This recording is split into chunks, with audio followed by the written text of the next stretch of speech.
De volta para mais um bloco do programa Conexão Potiguar, agradecendo e abraçando a você que continua conosco.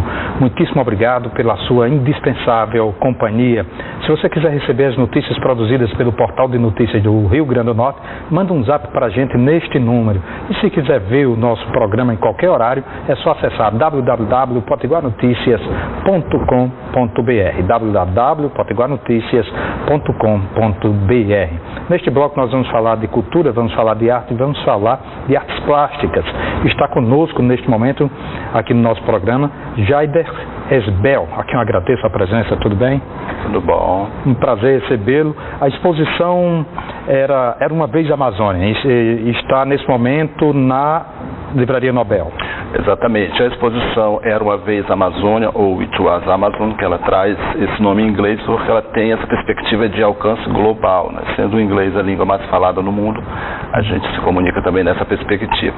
Era Uma Vez Amazônia é uma forma, ou Era Uma Vez, né? Sempre é uma forma de contar o início de uma história bonita no mundo imaginário e tudo. Então eu falo da Amazônia contando essa história, só que essa história ela não é tão bonita quanto se espera, porque a Era Uma Vez Amazônia é uma coleção de 16 obras de arte minhas, são desenhos que eu fiz em canson preto, utilizando uma tinta branca, dando esse reflexo de preto no branco, para falar da Amazônia em diferentes perspectivas relacionadas à devastação da Amazônia, na minha perspectiva enquanto artista indígena, morador da Amazônia, né? Então essa é a proposta da exposição, que é itinerante, e a cidade de Natal está recebendo como a quarta capital a receber a exposição que percorre o Brasil todo. Quais foram as primeiras 3 capitais? Eu estive em São Luís do Maranhão, por onde eu comecei, depois de exibir essa exposição no meu estado, que é Roraima. Fiz essa exposição na capital Boa Vista. Em seguida, eu desenvolvi a projeção da itinerância, começando pelo Maranhão, com a saída da Amazônia, ou entrada também, depende da perspectiva, vindo depois para Teresina, Fortaleza, e agora estou durante todo o mês aqui na cidade de Natal. Pensa em ir daqui e ir para? Certo, daqui eu estou indo para Paraíba, né? Dia 1º eu pego o ônibus e vou cortando o sertão até chegar na Paraíba, onde ficarei mais um mês fazendo exposição, atendendo as várias demandas que surgem para a exposição. Geralmente são centros acadêmicos, universidades, escolas e tudo que tem o maior interesse nessa exposição, que é uma exposição bem contextual de uma Amazônia atualíssima, da perspectiva de uma Amazônia, né, de um índio que reside lá e vive a Amazônia em diferentes perspectivas, sempre nessa perspectiva da arte, das artes plásticas. Olha, no caso da Paraíba, você vai para João Pessoa ou para outros? Isso, eu fico na João Pessoa, e de João Pessoa eu faço também uma visita em locais de aldeamentos indígenas, comunidades indígenas, escolas, dentro do que a minha produtora voluntária local de Paraíba conseguiu organizar a agenda. Como é que tem sido essa experiência pessoal para você de interlocução com indígenas aqui do Nordeste? Então, eu estou fazendo uma experiência que une a arte com um diálogo mais amplo, e nesse diálogo reside uma intenção de prestigiar, de me inteirar com agentes culturais locais. Aqui, por exemplo, eu tive o apoio da SPVA, através da presidente Osani Gomes, que fez essa produção local, que é um voluntariado das pessoas do local para ajudar nessa comunicação, que eu sempre digo que é uma comunicação que não é minha exatamente, mas é de interesse comum, que fala sobre a Amazônia e sobre o nosso futuro. Então eu sempre me articulo via as redes sociais, nessas vias alternativas, para ir buscando ocupar esses espaços que tem para a arte contextual, né? E o acesso à mídia também é intermediado por essas pessoas que têm contatos e apresentam as pautas para as mídias locais, e tem sido sempre um retorno muito positivo. Eu agradeço também a sua atenção. Qual o seu olhar em relação à situação da Amazônia hoje, diante a natureza de um lado, o desenvolvimento de outro? Como é que você, como artista, interpreta esse movimento? Certo.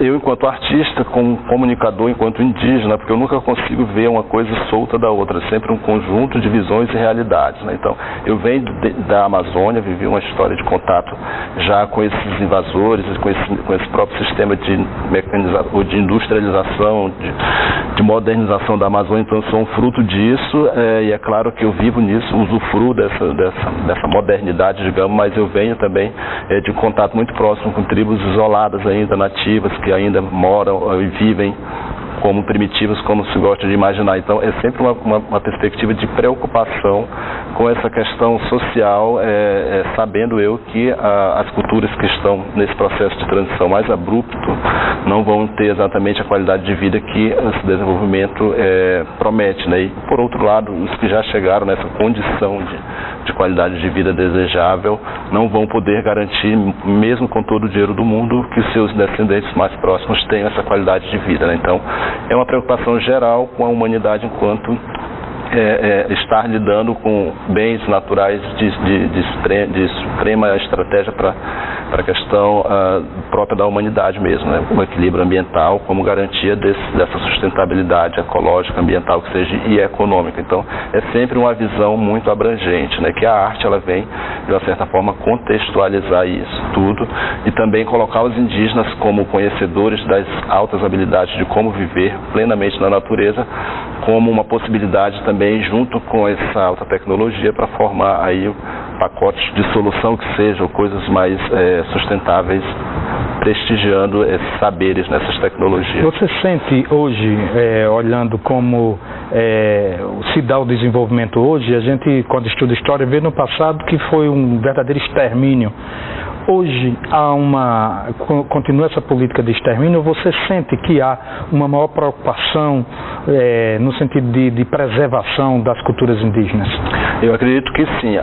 Existem duas grandes forças, né? Que uma é as pessoas ditas de bem, que buscam um estado de bem viver, que vê nos indígenas uma alternativa, vê eles como os professores de como viver na natureza, e essa turma se empenha nessa rede alternativa que eu digo, redes sociais, internet e outros fóruns que fogem da grande política. E existe a grande política partidária, que é a Frente Ruralista, que deixa bem claro o propósito deles de extinguir mesmo os indígenas, porque tem, infelizmente, essa alcunha de empecilho ao desenvolvimento, de proteger as terras que são agricultáveis e tudo. Então, existem essas duas forças, né? E a arte, ela vem mostrar uma via de saída para um diálogo, para que garanta-se a existência tanto do sistema produtivo quanto dos indígenas com um direito à terra, à sobrevivência da forma que culturalmente eles conseguem, né? Então, país imenso, acho que cabe todo mundo. Eu acredito que sim, basta a boa vontade e o diálogo, que a gente está ainda acreditando com o trabalho com a arte, como uma coisa contextualizada, né?